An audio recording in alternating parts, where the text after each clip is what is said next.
ದರ್ಶನ್ ಹೋದ್ರು, ದರ್ಶನ್ ಇಲ್ಲಿಗೆ ಬಂದ್ರು, ದರ್ಶನ್ ಬಾತ್ರೂಮ್ ಹೋದ್ರು, ದರ್ಶನ್ ಟೀ ಕುಡಿದ್ರು, ದರ್ಶನ್ ಸಿಗರೇಟ್ ಹೊಡೆದ್ರು, ಅವ್ರು ಇಲ್ಲಿಂದ ಅಲ್ಲಿ ಶಿಫ್ಟ್ ಆದ್ರು, ಅಲ್ಲಿಂದ ಇಲ್ಲಿ ಶಿಫ್ಟ್ ಆದ್ರು. ಇದೇ ತೋರಿಸ್ತಾ ಇದ್ದೀರಾ. ಆತ್ಮೀಯ ಬಂಧುಗಳೇ, ಹೇಗಿದ್ದೀರಾ ಎಲ್ಲರೂ? ಸ್ನೇಹಿತರೆ ನೋಡಿ, ಈಗಾಗಲೇ ವಿಡಿಯೋ ನೋಡೋದ್ರಿಂದ ಗೊತ್ತೀನಿ ನೋಡಿ, ದರ್ಶನ್ ಅವರು ಬಾತ್ರೂಮ್ಗೆ ಹೋದ್ರು, ಸಿಗರೇಟ್ ಸೇದಿದ್ರು, ದರ್ಶನ್ ಅವರು ಅಲ್ಲೋದ್ರು ಇಲ್ಲೋದ್ರು ಅಂತ ಬಂದು ಅದನ್ನೇ ತೋರಿಸ್ತಾ ಇದ್ದೀರಾ ಹೊರತು ಏನು ತೋರಿಸ್ತಾ ಇದ್ದೀರಾ ನೀವು ನ್ಯೂಸಲ್ಲಿ? ದರ್ಶನ್ ಅವ್ರ ಬಗ್ಗೆ ಒಂದೇನು ಬರೀ ದರ್ಶನ್ ಅವ್ರ ಸುದ್ದಿನ ಅದೇ ಥರ ನೀವು ಹೇಳ್ಕೊಂಬರ್ತಾ ಇದ್ದೀರಾ ಹೊರತು ಪದೇ ಪದೇ ಅದನ್ನೇ ಎಳೆದು ಯಾಕೆ ಬಿಡ್ತಾ ಇದ್ದೀರಾ ಅಂತ ಮೀಡಿಯಾದವ್ರಿಗೆ ಕೂಡ ಒಬ್ಬ ವ್ಯಕ್ತಿ ಹೇಳಿರ್ತಕ್ಕಂಥದ್ದು ನಿಮ್ಗೆ ಗೊತ್ತಾಯಿದೆ. ಆಲ್ಮೋಸ್ಟ್ ಸೋಷಿಯಲ್ ಮೀಡಿಯಾದಲ್ಲಿ ಎಲ್ಲ ಕಡೆ ಶಾರ್ಟ್ಸಲ್ಲೆಲ್ಲ ನೋಡಿರ್ತೀರ. ಆದರೂ ಕೂಡ ದರ್ಶನ್ ಅವ್ರ ಬಗ್ಗೆನೇ ಇದೇ ರೀತಿ ಯಾಕೆ ಹಿಂಗೆ ತೋರಿಸ್ತಾ ಇದ್ದೀರಾ ಅಂತಕ್ಕಂಥದ್ದು ಆ ವ್ಯಕ್ತಿಯ ಮಾತು. ಆದರೆ ಅಭಿಮಾನಿ ಅಂತ ಅಂದ್ಕೊಳ್ತೀನಿ, ಅಭಿಮಾನಿಗಳೆಲ್ಲ ಇದೇ ರೀತಿ ಹೇಳುವಂಥ ಮಾತೆ. ಈಗ ನೋಡಿ, ಅಭಿಮಾನಿಗಳಂತಂದರೆ ಎಷ್ಟೋ ಜನ ನೀವು ತುಂಬ ಖುಷಿ ಪಡ್ತೀರಾ ದರ್ಶನ್ ಸರ್ ಕಂಡ್ರೆ, ಮತ್ತು ದರ್ಶನ್ ಸರ್ಗೋಸ್ಕರ ಪ್ರಾಣ ಕೊಡೋಕ್ಕೂ ಕೂಡ ಸಿದ್ಧ ಇರ್ತೀರ. ಆದರೆ ಹೋಗ್ತಾ ಮುಂದೆ ಏನೇನು ಆಗುತ್ತೆ ಈ ಕೇಸು ಅಂತಕೊಂಡು ತಿಳ್ಕೊಳ್ಳೋಣ. ನೋಡಿ, ಅದಕ್ಕೂ ಮೊದಲು ನಮ್ಮ ಚಾನಲ್ ಫಸ್ಟ್ ಟೈಮ್ ನೋಡ್ತಾ ಇದ್ದರೆ ಸಬ್ಸ್ಕ್ರೈಬ್ ಮಾಡ್ಕೊಂಡು ನೋಡಿ. ಸಬ್ಸ್ಕ್ರೈಬ್ ಮಾಡೋದ್ರಿಂದ ನಿಮ್ಮ ಬೆಂಬಲ ಹೀಗೆ ಇರಲಿ ಅಂತ ಕೇಳ್ಕೊತೀನಿ. ಸ್ನೇಹಿತರೆ ನೋಡಿ, ಇದೇ ರೀತಿ ಹೇಳ್ತಾ ಹೋದರೆ ದರ್ಶನ್ ಸರ್ ಬಗ್ಗೆನೇ ತುಂಬ ಒಂದು ಆಳದ ರೀತಿ ಹೇಳ್ಬೋದು. ಯಾಕೆಂತಂದರೆ ಹಿಂದೆ ಆಗಿರ್ತಕ್ಕಂಥ ಒಂದು ಹತ್ಯೆ ಬಗ್ಗೆನೇ, ಈಗ ನೋಡಿ ರೇಣುಕಾ ಸ್ವಾಮಿ ಹತ್ಯೆ ಬಗ್ಗೆ ಅವರೇನು ಸುಭಾಷ್ ಚಂದ್ರ ಬೋಸ, ಗಾಂಧೀಜಿನ, ಇಲ್ಲ ನೆಹರುನ, ಬೇರೆ ಇನ್ಯಾರು ಅವನೊಬ್ಬ ದೊಡ್ಡ ಕಾಮುಕ ರೇಣುಕಾ ಸ್ವಾಮಿ, ಅವನ ಬಗ್ಗೆ ನೀವು ಹಿಂಗೆ ತೋರಿಸ್ತಾ ಇದ್ದಾರಲ್ಲ ನ್ಯೂಸ್ ಅವರು, ನೀವು ನಿಜವಾಗ್ಲೂ ತೋರಿಸ್ತಾ ಇರೋದು ಸರಿನಾ ಅಂತ ಆ ವ್ಯಕ್ತಿ ಕೇಳಿರ್ತಕ್ಕಂಥದ್ದು. ಸರಿನೇ, ಇಲ್ಲ ಅಂತಲ್ಲ. ಆದರೂ ಕೂಡ ನ್ಯೂಸ್ ಅವರಂತೂ ತುಂಬ ಹೆಚ್ಚು ಹುರ್ಕೊಳ್ತಾ ಇದ್ದಾರೆ ಈ ವಿಷಯಕ್ಕಂತೂ. ದರ್ಶನ್ ಸರ್ ಕಂಡ್ರೆ ಮತ್ತೆ ಹುರಿದು ಬೀಳ್ತಾರೆ ನ್ಯೂಸ್ ಅವರು ಅಂತ ಕೂಡ ಮೀಡಿಯಾದವರು ನಿಮಗೂ ಗೊತ್ತು. ಯಾಕೆಂದರೆ ಏನ್ರಿ ಮೀಡಿಯಾ ಅಂತಕ್ಕಂಥ ಒಂದು ಪದಗಳನ್ನ ಬಳಸಿ ಇನ್ನೂ ಏನೋ ಒಂದು ಕೆಟ್ಟ ಶಬ್ದದಿಂದ ಈ ರೀತಿ ಮಾಡಿದ್ದಾರೆ ಅಂತಕ್ಕಂಥದ್ದು, ಅದೆಲ್ಲ ಅದರ ವಿಷಯಕ್ಕೆ ಮೀಡಿಯಾದವರು ಹುರಿದು ಬೀಳ್ದದ್ದು ನೀವೆಲ್ಲರೂ ಕೂಡ ಗೊತ್ತೇ ಇದೆ. ಆದರೆ ಮೀಡಿಯಾದವ್ರಿಗೆ ಯಾಕೆ ಈ ರೀತಿ ಹೊಡೆದು ಬೀಳ್ತಾರೆ ಅಂತಕ್ಕಂಥದ್ದು ನಾನೇನು ಹೊಸ್ದಾಗಿ ಹೇಳಬೇಕಾಗಿಲ್ಲ. ನೋಡಿ, ಇನ್ನೂ ಹೋಗ್ತಾ ಹೇಳೋದಾದರೆ ಆ ವ್ಯಕ್ತಿ ಹೇಳಿರ್ತಕ್ಕಂಥ ಮಾತು ಸರಿನೇ. ಈಗ ನೋಡಿ, ಬೇರೆ ದರ್ಶನ್ ಅವ್ರ ಬಗ್ಗೆನೇ ನೀವು ಅವ್ರು ಮಾಡಿರ್ತಕ್ಕಂಥ ಹಿಂದೆ ಹೆಸರು ಮಾಡಿದ್ದಾರೆ ನೋಡಿ. ಒಂದು ಒಳ್ಳೆ ಸಿನಿಮಾಗಳನ್ನ, ಎಷ್ಟೆಷ್ಟು ಸಿನಿಮಾಗಳನ್ನ ಕೊಟ್ಟಿದ್ದಾರೆ. ಒಳ್ಳೆಯದು ಸಿನಿಮಾದಲ್ಲಿ ಒಳ್ಳೆಯದು ಬರ್ತಕ್ಕಂಥದ್ದೇ ಹೊರತು ಕೆಟ್ಟ ಸಿನಿಮಾಗಳಂತ ಯಾವ ಬರಲ್ಲ. ಎಲ್ಲ ಆಲ್ಮೋಸ್ಟ್ ಅಲ್ಲ 100%, 200% ಒಳ್ಳೆ ಸಿನಿಮಾಗಳೇ ಬರ್ತಕ್ಕಂಥದ್ದು. ಆ ಒಳ್ಳೆ ಸಿನಿಮಾಗಳನ್ನ ನೀವು ತೋರಿಸೋದು ಬಿಟ್ಬಿಟ್ಟು ಬೇರೆ ಇನ್ನು ಏನೇನೋ ತೋರಿಸ್ತಾ ಇದ್ದೀರಲ್ಲ ಅಂತ ಅಂದ್ಬಿಟ್ಟು ಕೂಡ ಆ ವ್ಯಕ್ತಿಯ ಒಂದು ಮಾತಿನ ಅರ್ಥ ನೋಡಿ. ಅದು ಕೂಡ ನೀವು ಅರ್ಥ ಮಾಡ್ಕೋಬೇಕಾಗಿರೋದು ಅಂತಂದರೆ, ದರ್ಶನ್ ಸರ್ ಬಗ್ಗೆ ಮಾಡಿರ್ತಕ್ಕಂಥ ಹಿಂದೆ ಬೆಳೆದು ಬಂದಂಥ ಹಾದಿ ಸಾಧನೆ ಆಗಲಿ ಇನ್ನೊಂದಾಗಲಿ ಎಲ್ಲ ನೀವು ತೋರಿಸೋದು ಬಿಟ್ಬಿಟ್ಟು ಇದನ್ನು ತೋರಿಸ್ತಾ ಇದ್ದೀರಾ. ನಿಜಕ್ಕೂ ಇದು ಸರಿನಾ? ಮೀಡಿಯಾದವರು ಯಾರೇ ಆಗಲಿ, ಮೀಡಿಯಾದವರಾಗಲಿ, ಒಬ್ಬ ಸೋಷಿಯಲ್ ಮೀಡಿಯಾದಾಗಲಿ ಇನ್ನೊಂದಾಗಲಿ ಎಲ್ಲೇ ಆಗಲಿ, ದಯವಿಟ್ಟು ನೀವು ತೋರಿಸ್ತಾ ಇರ್ತಕ್ಕಂಥದ್ದು ಸರಿಯಲ್ಲ. ಯಾಕೆಂತಂದರೆ ದರ್ಶನ್ ಸರ್ ಮಾಡಿರ್ತಕ್ಕಂಥ ಸಿನಿಮಾ ಹಾದಿ ಏನಿದೆ, ಕಷ್ಟ ತುಳಿದು ಬಂದ ಹಾದಿ ಏನಿದೆ, ಅದನ್ನು ಬಿಟ್ಟು ಅವ್ರು ಮಾಡಿರ್ತಕ್ಕಂಥ ಒಂದು ಸಣ್ಣ ತಪ್ಪೋ ಇಲ್ಲ ಅದು ಏನು ಅವ್ರದ್ದು, ಅದು ಅಲ್ಲದೆ ದರ್ಶನ್ ಸರ್ ಮಾಡಿರೋ ತಪ್ಪಂತೂ ಅಲ್ಲ, ಅದು ಇನ್ನೂ ಆರೋಪಿಯಾಗಿದ್ದಾರೆ ಅಷ್ಟೇ, ಅವರು ತಪ್ಪಿದಸ್ತ ಅಲ್ಲ. ದರ್ಶನ್ ಸರು ಅವರ ಒಂದು ಗ್ಯಾಂಗ್ ಮಾಡಿರ್ತಕ್ಕಂಥದ್ದು ಇಲ್ಲ, ಅವ್ರ ಗ್ಯಾಂಗ್ ಮಾಡಿದ್ರು ಕೂಡ ಇದನ್ನೇ ಹೇಳ್ಕೊಂಡು ಹೋಗ್ತಾ ಇದ್ದೀರಲ್ಲ, ನಿಮ್ಗೆ ಇಷ್ಟು ಮಾನ ಮರ್ಯಾದೆ ಇಲ್ವಾ ಮೀಡಿಯಾದವ್ರಿಗೆ ಅಂತ ಕೂಡ ಬೈತಾ ಇರೋದನ್ನ ನೀವು ನೋಡ್ಬೋದು. ಯಾಕೆಂದರೆ ಸ್ನೇಹಿತರೆ, ನೋಡ್ತಾ ಇದ್ರೆ ನೀವು ಮುಂದೊಂದು ದಿನ ಇದೆಲ್ಲ ಒಂಥರ ಎಲ್ಲಿಗೆ ಹೋಗುತ್ತೆ, ಪಾತಾಳಕ್ಕೆ ಹೋಗ್ಬಿಡುತ್ತೆ ಅಂತ ಕೂಡ ಹೇಳೋಕ್ಕಾಗಲ್ಲ. ಮೀಡಿಯಾದವ್ರನ್ನ ಎಷ್ಟೋ ಜನ ಸಿನಿಮಾ ಸ್ಟಾರ್ಗಳು ನೀವು ಗಮನಿಸಿ, ಎಷ್ಟೋ ಜನ ಎದುರಾಕೊಳ್ಳೋಕೆ ಹೋಗಲ್ಲ. ಯಾರೋ ನೀವು ದರ್ಶನ್ ಸರ್ ಒಬ್ಬರು ಮಾತ್ರ ಎದುರಾಕೊಂಡ್ಬಿಟ್ರು ಅಂದರೆ ಅದಕ್ಕೆ ಕಷ್ಟ ಆಗುತ್ತೆ. ಹಿಂದೆ ಎಲ್ಲ ನೀವು ನೋಡಿ, ಮೀಡಿಯಾದವರು ಅಂತ ಬಂದರೆ ಉಪೇಂದ್ರ ಸರ್ ಆಗ್ಬೋದು, ಸುದೀಪ್ ಸರ್ ಆಗ್ಬೋದು, ಯಾರು ಕೂಡ ಮೀಡಿಯಾದವರು ಒಂದು ವಿರುದ್ಧ ಮಾತಾಡೋಕ್ಕೆ ಹೋಗಲ್ಲ. ಬಟ್ ಇವರು ಈ ಥರ ಮಾತಾಡಿಬಿಟ್ರು ಅಂತಂದರೆ, ಯಾಕೆ ಅಂತಂದರೆ ಒಂದು ಏನೋ ತಪ್ಪಿ ಬೈ ಮಿಸ್ಟೇಕ್ ಮಾತಾಡಿದ್ರು, ಅದೆಲ್ಲ ಅವ್ರಿಗೆ ಬಿಟ್ಟಿದ್ದು. ಆದರೂ ಅದನ್ನು ಮೀಡಿಯಾದವರೇ ಅಡ್ಜಸ್ಟ್ ಮಾಡ್ಕೊಂಬೋದಿತ್ತು.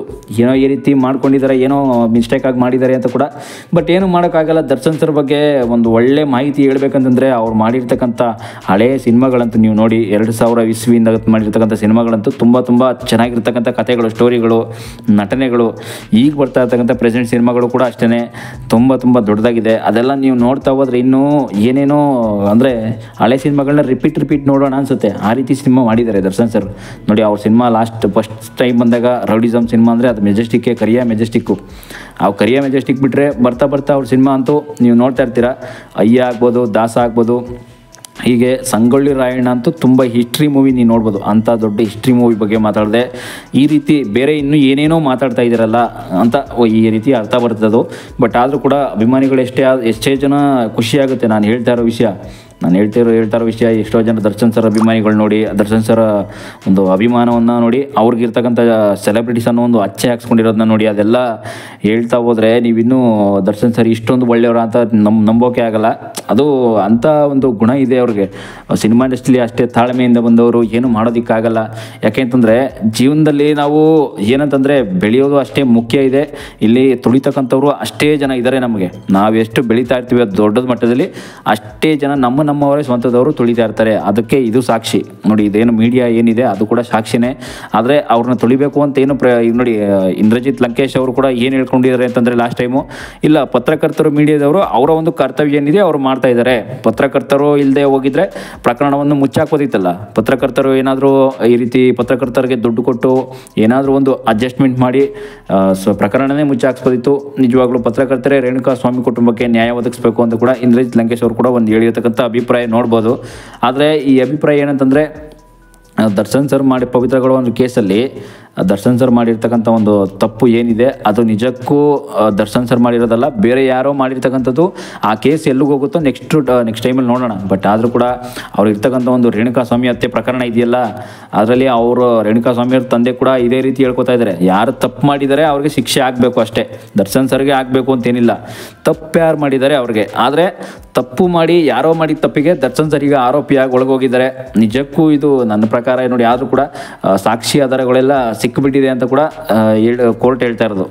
ಕೋರ್ಟು ಮತ್ತು ಮೀಡಿಯಾದವರೆಲ್ಲ ಹೇಳ್ತಾ ಇರೋದೇನೆಂದರೆ ಅವರೇ ಮಾಡಿರ್ತಕ್ಕಂಥದ್ದು ದರ್ಶನ್ ಸರಿ ಅಂತ. ಸಾಕ್ಷಿ ಆಧಾರಗಳು ನೀವು ನೋಡ್ತಾ ಇದ್ದಾರಲ್ಲ, ವಿಡಿಯೋ ಆಗಲಿ ಒಂದು ಫೋಟೋ ವೈರಲ್ ಆಗಿರೋದೇ ಆಗಲಿ, ಹೊಡಿತಾ ಇರ್ತಕ್ಕಂಥ ಒಂದು ಕೃತ್ಯ ಅದೆಲ್ಲ ದರ್ಶನ್ ಸರೇ ಮಾಡಿಸಿರೋದು ಅಂತ ಕೂಡ ಎಷ್ಟೋ ಜನ ಕಾಮೆಂಟ್ ಅಂತಲ್ಲ, ಕಾಮೆಂಟ್ ಕೂಡ ಮಾಡಿದ್ದೀರಾ, ಮೀಡಿಯಾದವರು ಕೂಡ ತೋರಿಸ್ಬಿಟ್ಟಿದ್ದಾರೆ. ಅದರಿಂದ ಈಗ ದರ್ಶನ್ ಸರ್ ಆರೋಪಿ ಸ್ಥಾನದಲ್ಲೇ ಅಂತೂ ಇದ್ದೇ ಇದ್ದಾರೆ, ತಪ್ಪಿತಸ್ಥ ಅಂತೂ ಅಲ್ಲ. ಅಂದರೆ ಇನ್ನು ತಪ್ಪು ಮಾಡಿ ಜೈಲಿನ ಶಿಕ್ಷೆ ಆಗಬೇಕು ಅವ್ರಿಗೆ ಅಂತೆಲ್ಲ ಏನೂ ಇಲ್ಲ, ಆರೋಪಿಯಾಗಿ ಒಳಗಿದ್ದಾರೆ ಅಷ್ಟೇ ಅವರು, ಬೇರೆ ಏನೇನಿಲ್ಲ. ಆದರೂ ಕೂಡ ಅವರ ಅಭಿಮಾನ ಅಂತೂ ಇನ್ನೂ ಕಮ್ಮಿ ಆಗಿಲ್ಲ ನೋಡಿ. ಅವರು ಎಷ್ಟೇ ಆರೋಪಿ ಆಗಲಿ ತಪ್ಪಿತಸ್ಥ ಆದರೂ ಕೂಡ ಅಭಿಮಾನ ಅಂತೂ ಕಮ್ಮಿ ಆಗಿಲ್ಲ. ಕ್ರೇಜ್ ಅಂತೂ ಇದೇ ರೀತಿ ಇದ್ದೇ ಇರುತ್ತೆ ಕೊನೆವರೆಗೂ. ಅವರು ಸಾಯೋವರೆಗೂ ಮಾತ್ರ ಅಲ್ಲ, ಸತ್ತ ಮೇಲೂ ಕೂಡ ಇದೇ ರೀತಿ ಕ್ರೇಜ್ ಇರುತ್ತೆ. ಇದೇ ರೀತಿ ಒಂದು ಕ್ರೇಜ್ ಅಂತಂದರೆ ಈಗ ನೋಡಿ ACP ಚಂದನ್ ಅವರು, ಮಧುಕರ್ ಶೆಟ್ಟಿ ಅವರು ಆಗ್ಬೋದು, ಇವರೆಲ್ಲ ಒಂದು ದರ್ಶನ್ ಸರ್ ಕೇಸ್ ಬಗ್ಗೆ ಪೊಲೀಸ್ ವ್ಯವಸ್ಥೆಯಲ್ಲಿ ಯಾವ ರೀತಿ ಒಂದು ಪ್ರಕರಣ ಇತ್ತು ಹಿಂದೆ ಎಲ್ಲ ಅವ್ರನ್ನ ಅರೆಸ್ಟ್ ಮಾಡುವಾಗೆಲ್ಲ ಅವರೊಂದು ಸ್ಟ್ರಿಕ್ಟ್ ರೀತಿ ನೀವು ನೋಡ್ತಾ ಇರ್ತೀರ, ಸ್ಟ್ರಿಕ್ಟಾಗಿ ಅವ್ರು ಅರೆಸ್ಟ್ ಮಾಡಿದ್ದು, ಈ ಖುದ್ದಾಗಿ ಅರೆಸ್ಟ್ ಮಾಡಿದ್ದು ಅದನ್ನೆಲ್ಲ ಹೆಂಗಿತ್ತು ಅಂತಂದರೆ ಅದನ್ನು ಹೇಳ್ತಾ ಹೋದ್ರೇ ಒಂದು ಏನೋ ಒಂದು ಚಿಂತನೆ. ಅದು ನಿಜವಾಗ್ಲೂ ಈ ರೀತಿ ಎಲ್ಲ ದರ್ಶನ್ ಸರ್ ಒಂದು ನಂಬೋಕೆ ಆಗಲಿಲ್ವಲ್ಲ ಅಂತ ಬಿಡು, ಅಂದರೆ ನಂಬೋಕೆ ಆಗ್ತಾ ಇಲ್ವಲ್ಲ ದರ್ಶನ್ ಸರ್ ಈ ರೀತಿ ಮಾಡಿರ್ತಕ್ಕಂಥ ಒಂದು ಕೃತ್ಯ ಅಂತಂದರೆ. ಅವರು ACP ಚಂದನ್ ಅವರು ಏನೋ 5 ಕೋಟಿ ಡೀಲ್ ತೊಗೊಂಡೇನೋ ಈ ರೀತಿ ಒಳಗೆ ಹಾಕ್ಸಿರ್ಬೋದಾ ಅಂತ ಕೂಡ ಎಷ್ಟೋ ಜನ ಕಾಮೆಂಟ್ ಮೂಲಕನೂ ಕೂಡ ಹೇಳಿದ್ರಿ. ಅದನ್ನು ಕೂಡ ಲಾಸ್ಟ್ ಟೈಮ್ ವಿಡಿಯೋ ಮಾಡಿದ್ದೆ. ಈ ರೀತಿ ಎಲ್ಲ ದರ್ಶನ್ ಸರ್ ಮಾಡಿರೋಕ್ಕಾಗಲ್ಲ. ಆದರೆ ಅವ್ರ ಬಗ್ಗೆ ಹೇಳ್ತಕ್ಕಂಥ ಒಂದು ಪಾಸಿಟಿವ್ ಕಾಮೆಂಟ್ ಏನಿದೆ, ನೆಗೆಟಿವ್ ಕಾಮೆಂಟ್ ಏನಿದೆ ಅದೆಲ್ಲ ಇದ್ದದ್ದೇ. ಸಿನಿಮಾ ಇಂಡಸ್ಟ್ರಿಲಿ ಹೋಗ್ತಾ ಅದೆಲ್ಲ ನಾವು ಸಿನಿಮಾದಲ್ಲಂತಲ್ಲ ಯಾವುದೇ ಒಂದು ಇಂಡಸ್ಟ್ರಿಲಿ ಬೆಳಿಬೇಕು ಅಂದರೆ ಇದೆಲ್ಲ ಬರ್ತಕ್ಕಂಥದ್ದು ಒಂದು ಸಹಜ ವಿಷಯನೇ. ನೀವು ಎಷ್ಟೇ ಒಂದು ಕಷ್ಟಪಟ್ಟು ಮೇಲೆ ಬಂದಿದ್ರು ಕೊನೆಯವರೆಗೂ ತುಳಿಯೋರಂತೂ ಯಾವತ್ತೂ ಕಮ್ಮಿ ಆಗಲ್ಲ. ಎಲ್ಲರಿಗೂ ಅಷ್ಟೇ, ಇರೋರಂತೂ ಬೆಳೆಸ್ತಾ ಇರ್ತಾರೆ, ತುಳಿಯೋರು ತುಳಿತಾ ಇರ್ತಾರೆ. ದಯವಿಟ್ಟು ಇದೇನೆ, ಬೇರೆ ಮಾತು ಇನ್ನೇನಿಲ್ಲ ಅಲ್ಲಿ ನೋಡಿ. ಒಬ್ಬ ವ್ಯಕ್ತಿ ಯಾವ ರೀತಿ ಬೆಳೀತಾ ಇದ್ದಾನೆ ಅದನ್ನು ನೋಡಿ ಹುರ್ಕೊಳ್ಳೋರೇ ಇರ್ತಾರೆ ಹೊರತು ಇದನ್ನೆಲ್ಲ ಯಾರು ಕೂಡ ಸಹಿಸೋ ಮಾತೇ ಇಲ್ಲ. ಯಾಕೆಂತಂದರೆ ಕಾಲ ಅಂತಕ್ಕಂಥದ್ದು ಹಾಗಿದೆ. ಈಗಿರ್ತಕ್ಕಂಥ ಕಾಲ, ಮುಂದೆ ಹೋಗ್ತಕ್ಕಂಥ ಕಾಲ, ಹಿಂದೆ ನಾವು ಬೆಳೆಬಂದಂಥ ಕಾಲ, ಈಗ ಮುಂದೆ ಬರ್ತಕ್ಕಂಥ ಕಾಲ ನೋಡಿ. ಇನ್ನು ಮುಂದೆ ಅಂತೂ ಈ ಡಿಜಿಟಲ್ ಯುಗ ಬಂದುಬಿಟ್ಟಿದೆ, ಸ್ಮಾರ್ಟ್ಫೋನ್ ಯುಗ. ಮುಂದೆ ಇನ್ನೂ ಯಾವ ಯುಗ ಬರುತ್ತೋ ಹೇಳೋಕ್ಕಾಗಲ್ಲ. ಆದ್ದರಿಂದ ಈಗಿರ್ತಕ್ಕಂಥ ಒಂದು ನಮ್ಮ ಕೇಸ್ ಮೇಲೆ ದರ್ಶನ್ ಸರ್ ಮೇಲೆ ಒಂದು ಪ್ರಕರಣ ಅಂತೂ ಮುಂದೆ ಹೋಗ್ತಾ ಅವರು ನಿರಪರಾಧಿ ಅಂತ ಕೂಡ ಗುರುತಿಸ್ಬೋದು, ಹೇಳೋಕ್ಕಾಗಲ್ಲ. ಮುಂದೆ ನೋಡೋಣ ಏನಾಗುತ್ತೋ ಏನು ಬಿಡುತ್ತೋ ಅಂತಕ್ಕಂಥದ್ದು. ಮುಂದೆ ಏನಾಗುತ್ತೋ ನೆಕ್ಸ್ಟ್ ವಿಡಿಯೋದಲ್ಲಿ ನೋಡೋಣ. ಸದ್ಯಕ್ಕಂತೂ ಸದಾ ಹೀಗೆ ನಮ್ಮ ವಿಡಿಯೋ ನೋಡ್ತಾ ಇರಿ. ಇಲ್ಲಿವರೆಗೆ ವಿಡಿಯೋ ನೋಡಿದ್ದಕ್ಕಾಗಿ ಎಲ್ಲರೂ ಕೂಡ ಧನ್ಯವಾದಗಳು. Thank you. ಶುಭ ದಿನ, ಒಳ್ಳೆಯದಾಗಲಿ.